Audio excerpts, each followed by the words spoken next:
Before I went on stage, I was like, do you think anyone's gonna be at my set? And I was faced with around 30,000 people, and I was shook.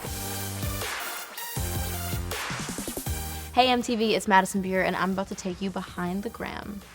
So this is a photo taken at my friend's Hampton's house, and he has this ridiculous tennis court that is covered in grass. So it's this really beautiful, like Alice in Wonderland-esque tennis court, and so I wanted to take some pictures on it, and my friend took these photos of me. And I actually played tennis my entire life growing up until I was probably 12.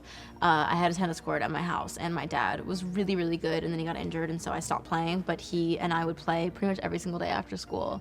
I kind of miss tennis, but yeah, this was just me being a poser. I don't play anymore.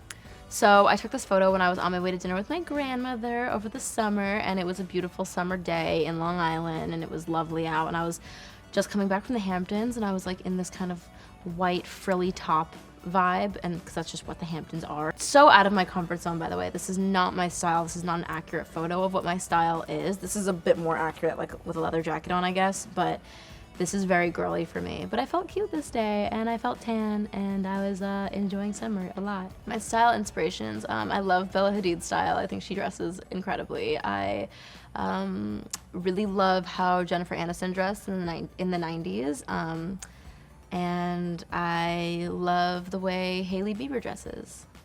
So this photo was also taken during the summer, which during the summer, photos just come out better. You're tan, you feel good, it's warm outside, you can wear tank tops at night, it's great. So me and my best friend were just hanging out at our friend's house. We had a disposable camera, we were snapping photos all night, and then she actually just got this film developed like a month ago, and she was like, oh my God, I have so many pictures of us over summer. And we were literally living together all summer, so we have a bunch of really cute pictures, and this was my favorite one that we got developed, but maybe you guys will see more someday. My favorite thing to do for fun with my friends is watch Netflix shows or go in my hot tub. It's not really anything so crazy. I kind of have like a very hectic schedule in life that when I am free, I like to just chill and not leave my house or my bed ever. So I love this picture. This was me presenting at the VMAs. I actually accepted the award on behalf of Ariana and Justin, which is really cool.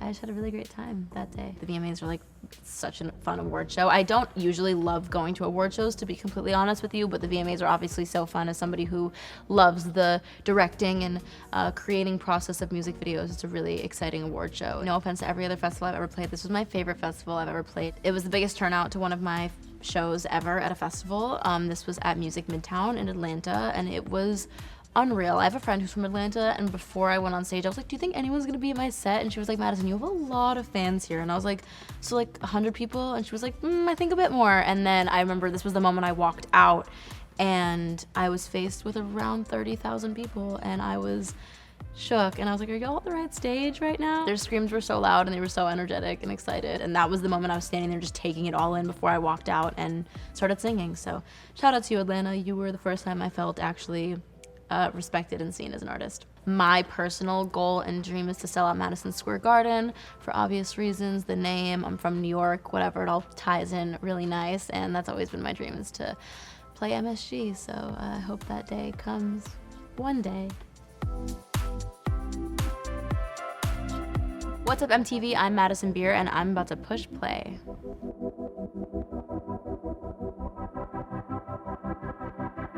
For a live performance, I love listening to Tear You Apart by She Wants Revenge, because it kind of is like this evil toned song, and I like to get myself in this like rock star mind state.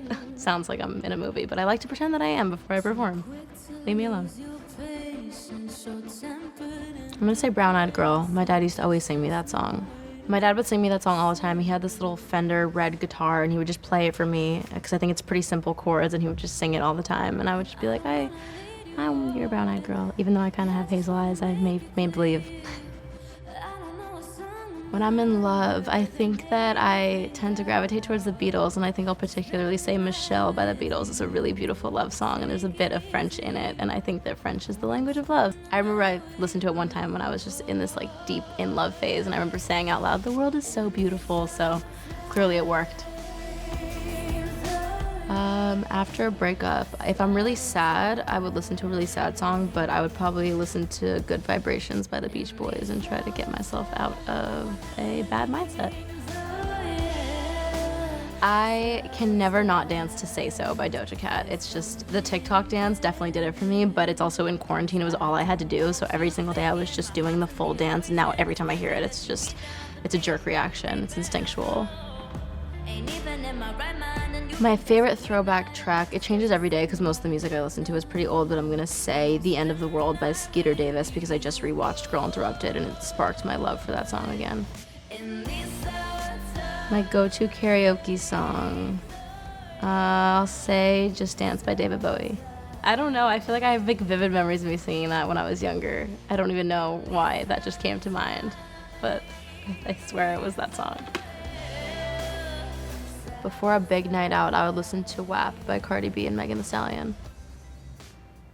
I don't need to explain why.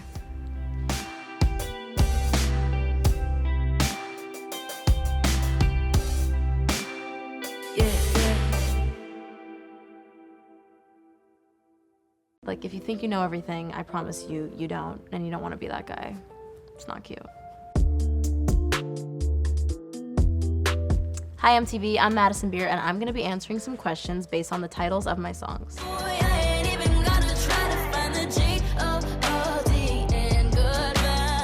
I think if I'm saying goodbye to something, it's probably for a good reason. So there's not much convincing that I have to do of like, oh, this is good. I don't romanticize a toxic environment. I try to just be like, okay, there's a reason this had to end. There's a reason I have to put this to bed, and there's a reason that I'm saying goodbye. So I try to look at the reasons that something might have ended. So I'm moving on until you start trying to act your age, yeah. I am really picky. I get really turned off really easily. I think, like, to sum it up, arrogance and like a know-it-all attitude I find to be really unattractive. Like, if you think you know everything, I promise you, you don't, and you don't want to be that guy.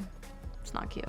I love when someone's really funny and personable and themselves. I really hate when it seems like someone's kind of like putting on a show or a facade, or like, let's say, like, values just all the wrong things.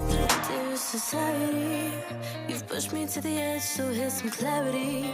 Oh gosh. I've been asked this question in every interview since I was 12, so I've kind of run out of fun facts about myself that people don't know about me, but I'll give you some fun little quarantine facts, I guess, because these are new. I took French lessons every day in quarantine. I had like a 45-day streak on Duolingo, which is pretty impressive because it's not easy to keep up with. 2, I just had my 1-year anniversary with my best friend, who I've never met in person, and she is my internet best friend, and I hope to meet her when this is all over. And 3, I am writing a book. If you wanna be my baby, no, I'm gonna drive you mad.